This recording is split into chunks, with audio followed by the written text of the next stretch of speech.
ഇതിനിപ്പോ പരിഹാരം ഒന്നേ ഉള്ളൂ. എന്നോടൊന്നും തോന്നരുത്. ഞാൻ വന്നു കയറിയ പെണ്ണ. ഏത് കുടുംബത്തിലൊരു പ്രശ്നം ഉണ്ടായാലും അത് വന്നു കയറിയ പെണ്ണിന്റെ തലയിലായിരിക്കും.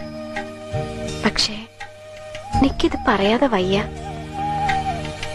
നീ എന്തിനെങ്ങനെ വളച്ചു കിട്ടുന്ന കാര്യം പറയേ.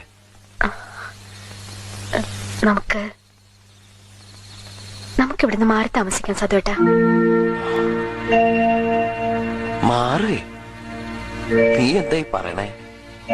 ഒരു ഭാര്യയ്ക്കും അവളുടെ ഭർത്താവ് മറ്റുള്ളവരുടെ മുമ്പിൽ കോമാളിയാവണത് സഹിക്കാൻ പറ്റില്ല.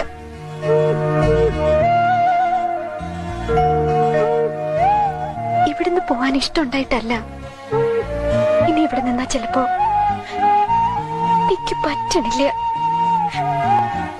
എല്ലാരും എന്റെ സതുവേട്ടനെ പെട്ടെന്ന് ഇപ്പൊ മാറുക പറഞ്ഞ എന്റെ കയ്യിലിപ്പോ സതുവേട്ടൻ വിചാരിച്ച നടക്കും. നമ്മുടെ ഇല്ലായ്മകളും പോരായ്മകളും നമ്മൾ മാത്രം അറിഞ്ഞ പോലെ